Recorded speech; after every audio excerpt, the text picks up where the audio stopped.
Good morning, all of you, and those who are watching me later. Shalom. आज हम परमेश्वर के अनुग्रह से एक बार फिर से अपने इस चैनल पे जिस विषय के बारे में बात करने जा रहे हैं, जैसे पिछले दिनों से हम बात कर रहे हैं मैरिज को लेके। और जैसे कि मैंने अपने पिछले वीडियो में बताया कि हमारा अगला जो वीडियो होगा वो इस चीज़ के लिए होगा कि अनबिलीवर्स बिलीवर्स के साथ मैरिज कर सकते हैं या बिलीवर्स अनबिलीवर्स के साथ मैरिज कर सकते हैं। लेकिन इससे पहले हम परमेश्वर के वचन में से कुछ चीज़ों को देखेंगे। एज अ क्रिश्चियन मैं आपको परमेश्वर के वचन से गाइड करूँगी कि परमेश्वर का वचन मैरिज को लेकर आदमी और औरत के बारे में, एक हस्बैंड और एक वाइफ के बारे में क्या बताता है। मैं किसी को भी फोर्स नहीं कर रही हूँ कि आप लोग क्रिश्चियनिटी के जो रूल्स हैं आप उनको अपनी लाइफ में अप्लाई करें, बट अगर आपको अच्छा लगता है सुनने में तो यू कैन। जैसा कि नीति वचन 15 उसकी 1 में लिखा हुआ है कि जो मधुर वचन होता है वो हमारे जो गुस्सा होता है उसको ठंडा कर देता है, लेकिन जो कठोर वचन होते हैं वो हमें गुस्सा दिलाते हैं या फिर हमें गुस्सा चढ़ा देते हैं। तो एक काम आंसर, यस, सबसे पहले मैं आपको यही बताना चाहूँगी कि एक मीठा बोलने वाला बने, और मीठा सिर्फ अपने हस्बैंड और वाइफ से नहीं, अपने बच्चों से नहीं, अपने माँ बाप से नहीं, हर एक से मीठा बोलें। ये इस टॉपिक में तो नहीं है, लेकिन आगे चल के आपको इसका जो नतीजा है वो देखने के लिए मिल जाएगा। तो सबसे पहले हम बात करते हैं उत्पत्ति 2 अध्याय उसकी 18 आयत में, जहाँ पे एक पति और पत्नी का, आदम और हवा का जिक्र है, जो इस दुनिया के पहले पुरुष और स्त्री थे। हो सकता है कि ये थोड़ा वीडियो लंबा चला जाए, but I am going to clear all the things, जो चीज़ें मैंने अपने जीवन में सीखी परमेश्वर के वचन से और इस दुनिया में रहते हुए। आई एम वेरी श्योर कि ये आप लोगों के लिए बहुत ही बेनिफिशियल रहेगी वीडियो, आपकी आने वाली जनरेशन्स के लिए, आप लोग जो अभी मुझे देख रहे हैं उनके लिए, and you can share with your friends if you like it. और अगर आप एक क्रिश्चियन हैं तो you must watch and share with your other friends. हम जैसे उत्पत्ति 2 की 18 आयत में देखते हैं, वहाँ लिखा है कि परमेश्वर ने कहा कि आदम का अकेला रहना अच्छा नहीं, मैं उसके लिए एक सहायक को बनाऊंगा। और परमेश्वर ने पहले पशुओं को बनाया, और उसके बाद जब उसने देखा कि इनके साथ मेरा मेल नहीं हो रहा है, तो उसके लिए परमेश्वर ने देखा कि आदम के लिए कोई भी हेल्पमेट उसको नहीं मिला, तो परमेश्वर ने आदम को गहरी नींद में सुला दिया, और उसके लिए परमेश्वर ने हवा को बना दिया, उसकी एक पसली निकाली और उसके लिए एक फीमेल को बना दिया। यहाँ हम देखते हैं कि परमेश्वर ने जब आदम के लिए एक औरत को बनाया, तो जो औरत है वो एक्चुअल में आदमी की हेल्पमेट है। जैसे कि मैं अपनी पिछली वीडियोस में भी बताती हूँ कि अगर आपके पास असाइनमेंट नहीं है, if you don't know your assignment, don't rush into a marriage, go and find your assignment. जैसे कि परमेश्वर ने आदम को अदन के बाग की रखवाली के लिए रखा था, और उसके लिए उसको पता था कि ये काम मैं अकेला नहीं कर सकता, उसके लिए उसको एक हेल्पमेट की ज़रूरत थी, और परमेश्वर ने उसके लिए एक औरत को बना दिया। आप अपने फिजिकल लाइफ में भी देख सकते हैं कि जो आदमी होते हैं वो इतने ऑर्गेनाइज्ड नहीं होते, मतलब कि उनको चीज़ें, अगर आप एक लड़के के रूम में जाएंगे, एक आदमी को जाके देखेंगे तो उसकी चीज़ें इधर से उधर, उधर से उधर, एक शख्स यहाँ एक शख्स वहाँ। बट अगर उसी घर में एक फीमेल है, एक मामा को एज आप एग्जाम्पल ले लीजिए, ममा उस घर को पूरा ऑर्गेनाइज करके रखती हैं। तो ये क्वालिटीज़ आपकी वाइफ में होनी चाहिए। अगर आप एक पत्नी मुझे सुन रहे हैं तो आप अपने अंदर इन जो गुड हैबिट्स हैं इनको आप डेवलप कीजिए। और मैंने जैसा कि पिछली वीडियो में बताया कि नीति वचन 31 प्रोवर्ब्स 31 में, जहाँ एक भली पत्नी, अच्छी पत्नी का जिक्र है, तो वहाँ हम देखते हैं, वहाँ एक आयत थी कि वह अपने घराने के लिए रात ही को उठ बैठती है और उन्हें भोजन परोसती है। तो मैंने उस वीडियो में इस बात का जिक्र नहीं किया, लेकिन अगर हम इसको स्पिरिचुअल वे में देखें तो वहाँ पे जो रात के भोजन की बात है, तो वहाँ भोजन के लिए मीट शब्द का प्रयोग किया गया है। जब हम इसको इंग्लिश में पढ़ते हैं तो वहाँ मीट का यूज़ किया गया है, शब्द वर्ड है जो मीट, लेकिन उसको जब हम ओरिजिनल लैंग्वेज में देखते हैं, जो कि हमारी बाइबल की ग्रीक और हिब्रू है, इसकी अगर हम डेप्थ में जाएं तो वहाँ भोजन के लिए, मीट के लिए एक जो शब्द है उसका प्रयोग किया गया, तराफ, TARAPH, जिसका मतलब है प्रे। तो she should be a prayer women. अगर आप एक अच्छी वाइफ को देख रहे हैं तो वो एक प्रार्थना करने वाली होनी चाहिए, कि उसमें लिखा है कि वो रात ही को उठ बैठती है और अपने घराने को भोजन परोसती है। कि आपकी जो पत्नी होनी चाहिए, आपकी जो हेल्पमेट होनी चाहिए, वो एक प्रेयर वुमेन होनी चाहिए एज अ क्रिश्चियन, अगर आप मैरिज करने के लिए जा रहे हैं।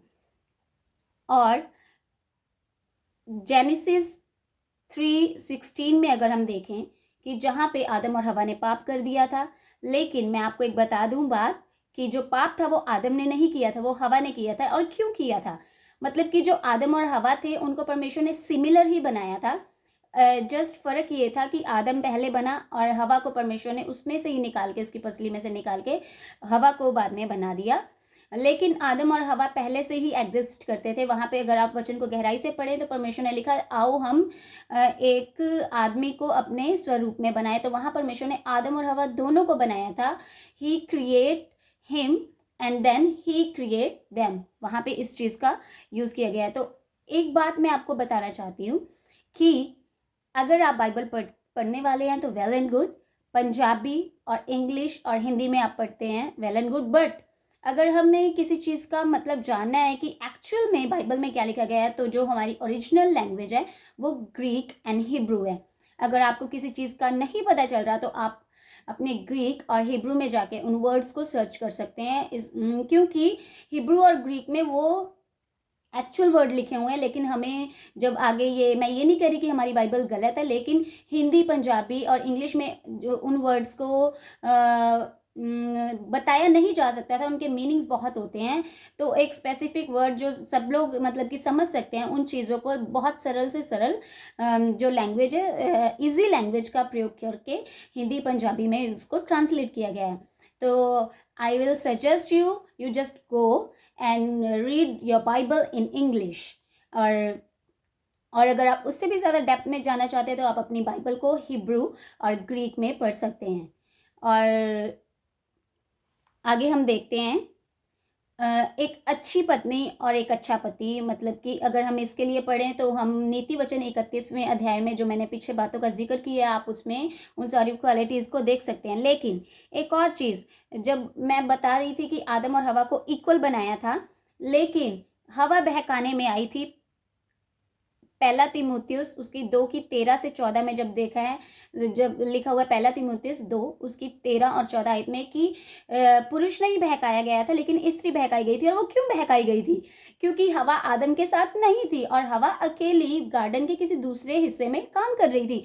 और जो स्नेक था, डेविल था, वो आके हवा को बहका गया बिकॉज क्योंकि वो अपने पति के साथ उस वक्त नहीं थी। और यहाँ पे हम एक बात देखते हैं इफिसियों 5 उसकी 22 आयत में कि क्या लिखा हुआ है कि जो पत्नियां हैं वो अपने अपने पति के अधीन रहें। Yes, submission.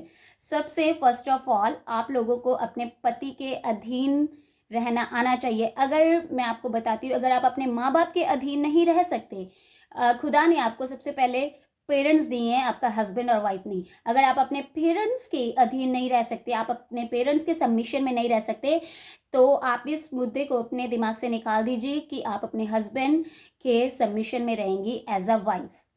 अगर आपके अंदर ये गुण नहीं है, आपके अंदर ये क्वालिटी नहीं है, तो please I will suggest you कि आप जाके इस क्वालिटी को अपने अंदर डेवलप करें।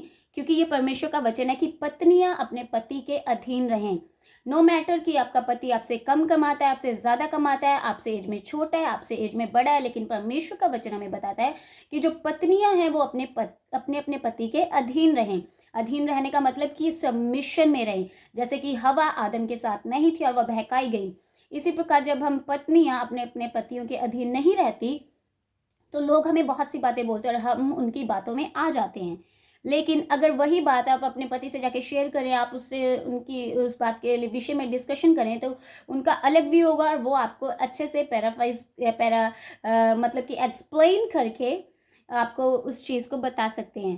तो पत्नियां अपने अपने पति के अधीन रहें, और कोई भी सिचुएशन हो, कैसी भी सिचुएशन हो, और आगे ये बताया गया है कि कुलुस्सियों 3:18 में भी इसी बात का जिक्र है कि पत्नियां अपने अपने पति के अधीन रहें। अधीन रहने का ये नहीं मतलब कि आपके आपके पति आपके साथ अब्यूजिव हैं और आपको मार पीट रहे हैं, तब भी आपको नहीं नहीं मेरा तो पति मेरा देवता है, मैं इसको छोड़ के कहीं नहीं जाऊंगी, वो बात अलग है। लेकिन हाँ, यहाँ पे भी एक मुद्दा है, अगर आपका पति अब्यूजिव है, आपको मार पिटाई कर रहा है, तो आपको उस रिलेशनशिप में रहने की ज़रूरत नहीं है। लेकिन अगर हम इस बात की गहराई में जाएं कि रीज़न क्या है, क्यों आपका पति एग्रेसिव है, क्यों वो मतलब कि आपके ऊपर क्यों आपको अब्यूज़ कर रहा है, तो रीज़न कहीं ना कहीं हमारी ज़बान है। यस, जैसा कि मैंने आपको पहले ही बता दिया था, प्रोवर्ब 15:1, नीति वचन 15 उसकी 1 की मधुर वचन सुनने से जो गुस्सा होता है वो शांत हो जाता है। अगर आपका पति आपके ऊपर गुस्सा हो रहा है, ये करे वो करे, तो हम पत्नियां होने के नाते ये नहीं कहना, ओ यू आप मुझे मारोगे, आओ आओ, you वांना hate me, come come कम। अगर आप उसको एनकरेज करोगे कि आओ आओ मुझे मारो, या फिर आप उसकी ईगो को हर्ट करोगे, तो आप जान सकते हैं कि आगे क्या हो सकता है। सो कभी भी आपका पति चाहे गलत है चाहे सही है, आप उसको प्यार से समझाएं, अग्रेसिव होके we need to talk to now, we come come come come come come come, we need to talk, we need to talk, we need to talk. अगर आप ऐसे टॉक्सिक रिलेशनशिप में, मतलब कि अगर आप टॉक्सिक रिलेशनशिप में नहीं जाना चाहते, तो अपनी ज़बान का कम इस्तेमाल करके, और जब भी बोलें तो मीठा बोलें। और वचन में लिखा है, बोलो तो ऐसा बोलो मानो परमेश्वर का वचन। कुछ टाइम होता है जहाँ पे आपको थोड़ा बोल्डली होकर बात करने की ज़रूरत पड़ती है, लेकिन हर वक्त अपने आप को कभी भी बॉस लेडी ना बने। आई will suggest you like your daughter, like your sister. अगर आप बड़े हैं तो अपनी बेटी समझ के, अगर आप छोटे हैं तो अपनी बड़ी बहन समझ के आप मुझे सुन सकते हैं। और क्योंकि परमेश्वर का वचन हमें हर एक चीज़ के विषय में गाइड करता है। और आगे लिखा है कि जो पत्नियां हैं वो अपने अपने पति के अधीन रहें, जैसे कि हम परमेश्वर के अधीन रहते हैं, प्रभु यीशु मसीह के हम अधीन रहते हैं। जो पत्नियां हैं वो अपने पति के वैसे अधीन है। अगर आप परमेश्वर के अधीन हैं और आपका पति से आपकी लड़ाई हो गई, आप प्रेयर कर रहे हैं अपने प्रेयर रूम में, आपका हस्बैंड आया कि वाइफी मुझे खाना दे दो, आप क्या बोल रहे हो, प्रेयर करके आए, go and take your food. अगर आप उससे इतने अग्रेसिव होकर बोल रहे हो, तो वो सोचेगा इसका प्रार्थना करने का क्या मतलब है, कि ये मेरे साथ तो इतना रूड बोल रही है। यीशु मसीह को अंदर जाके कह रहे हो जिस पापा को, जिस पापा आई लव यू, जिस पापा आई लव यू, एंड जिस पापा ऐसे देख रहे हैं कि हाँ जो मैंने कमांडमेंट दी है वो तो मान ही रही है, इतनी प्रेयर करने का कोई फ़ायदा नहीं है। और जो क्रॉस का मतलब है वो भी यही है कि अगर आप सीधा परमेश्वर के साथ अलाइन होना चाहते हो, तो पहले जो अपनी जो आपको इंसानों के साथ भी मेल मिलाप से रहना पड़ेगा, तभी आप परमेश्वर को सीधा पा सकते हैं। और आगे लिखा है कि जो पति हैं वो भी अपनी वाइफ के साथ कोमलता से व्यवहार करें, क्योंकि जो पत्नियां हैं वो निर्बल पात्र होती हैं। आप थोड़ा सा शाउट कर दोगे तो एकदम से उनकी जो स्पिरिट होती है वो क्विंच हो जाती है, और एकदम से वो डिप्रेस भी हो सकती हैं कि हाँ मेरे हस्बैंड ने इतनी ज़ोर से बोला है। तो be gentle with your wives. और इफिसियों 5:28 में जैसा कि लिखा है कि पति और पत्नी आपस में एक दूसरे को ऐसा प्रेम करें जैसे कि हम अपने शरीरों को प्यार करते हैं। यस, क्योंकि वचन में लिखा है कि वो दोनों एक तन होंगे, और पति अपने माता पिता को छोड़कर अपनी पत्नी के साथ मिला रहेगा। हाँ जी, अगर आप अपनी फ्लैश से प्यार करते हैं, आप अपनी बॉडी की केयर करते हैं, तो जैसे बॉडी की केयर आप अपनी करते हैं वैसे ही अपनी पत्नी की भी करें, क्योंकि जो प्यार होता है वो बहुत से पापों को ढंक लेता है। परमेश्वर का वचन हमें ये सिखाता है। और परमेश्वर का वचन इफिसियों 5:33 में लिखा है कि लव योर ओन वाइफ, कि अपनी पत्नी से प्रेम करें, और जो पत्नियां हैं वो अपने अपने पति के अधीन रहें। ये नहीं कि आप अपने पति के हाथ से बाहर निकले और दूसरे का पति है हाँ जी हाँ जी हाँ जी, बड़े स्वीट एंड उसको बड़े प्यारे बन के दिखा रहे हैं, और आपका हस्बैंड हाँ घर पे तो ऐसे बोलती, घर पे तो बात। फर्स्ट, अगर आप अपने ही घर में मिठास नहीं डालेंगे, आपको दूसरों के घर में मीठा बांटने का कोई भी हक नहीं है। जो भी शुरुआत करनी है अपने घर से करें, अपने हस्बैंड से करें, अपनी वाइफ से करें, अपने बच्चों से करें, अपने माता पिता से करें। और मेरा मतलब कि बताने का यही प्रोस्पेक्टिव है कि आपकी जो मैरिड लाइफ है वो एक खुशहाल मैरिड लाइफ हो, आपको किसी भी प्रॉब्लम का सामना ना करना पड़े, क्योंकि कई बार हमारी जो नेचर होती है वो उसके कारण हमें बहुत सी प्रॉब्लम्स का सामना करना पड़ता है। तो I will suggest you be respective in all situations, हर सिचुएशन में रिस्पेक्टिव रहें अपने हस्बैंड के लिए, हम्बल रहें और अपने आप को अपने पति और अपनी पत्नी से ऐसा प्यार करें जैसा कि आप परमेश्वर से प्यार करते हैं। और आपके पति चाहे कम कमाते हैं चाहे ज़्यादा कमाते हैं, उनको आप रिस्पेक्ट दें। और एक और चीज़, बहुत से लोग ऐसे हैं जो सोचते हैं कि हमें अनबिलीवर से शादी करनी चाहिए या नहीं करनी चाहिए। तो इसके बारे में देखते हैं परमेश्वर का वचन क्या कहता है।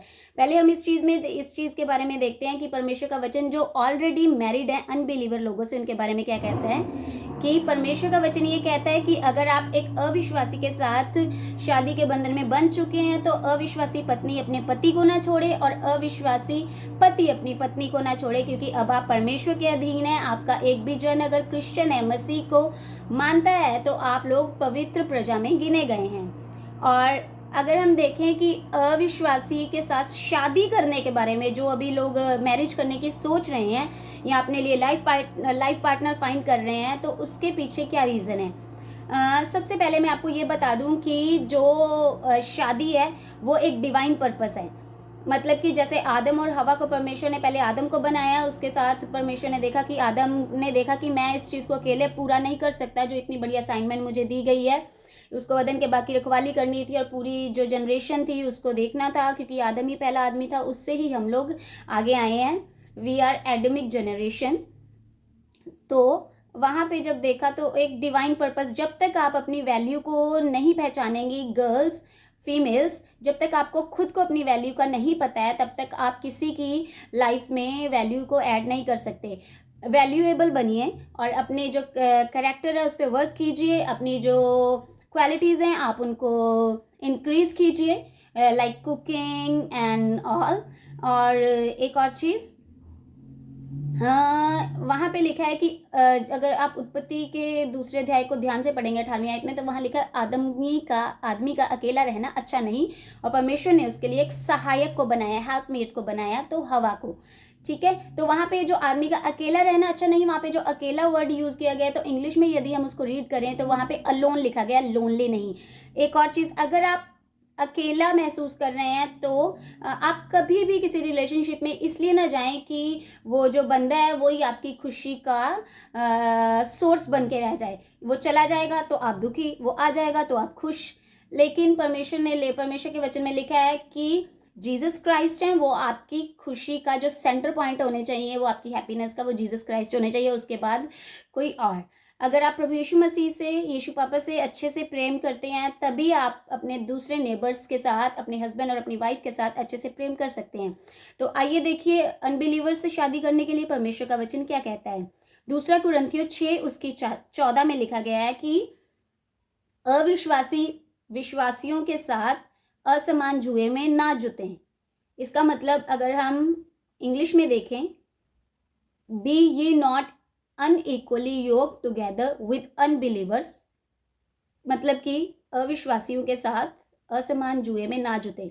तो यहाँ पे B ye not unequally yoke together का मतलब, यहाँ पे अगर हम इस चीज़ को देखें तो यहाँ पे कपलिंग की बात की गई है। यस, कपलिंग की। और विद अनबिलीवर्स, तो अनबिलीवर्स कौन होते हैं? नॉन क्रिश्चियन लोग, जिसके बारे में सीधा सीधा लिखा हुआ है कि जो लोग प्रभु यीशु मसीह पे विश्वास नहीं करते कि यीशु मसीह मारे गए, गाड़े गए, तीसरे दिन मुर्दों में से जी उठे, आसमान पर जिंदा उठा लिए गए और हमें लेने के लिए वापस आएंगे, और जो इस चीज़ पे विश्वास नहीं करता वो अनबिलीवर है। तो फॉर व्हाट फेलोशिप, तो फेलोशिप के लिए यहाँ पे जो वर्ड यूज किया गया है METOCHE इन हिब्रू, इसका मतलब है पार्टिसिपेशन, इंटरकोर्स एंड फेलोशिप। आगे हैथ अनराइचियसनेस विद राइचियसनेस, अनराइचियसनेस के लिए यहाँ पे नॉन बिलीवर्स का यूज़ किया गया, और राइचियसनेस के लिए यहाँ पे जो वर्ड यूज़ किया गया है ग्रीक में, हिब्रू में, वो क्रिश्चियन वर्ड है, जिसको लिखा गया है DIKAIOSUNE।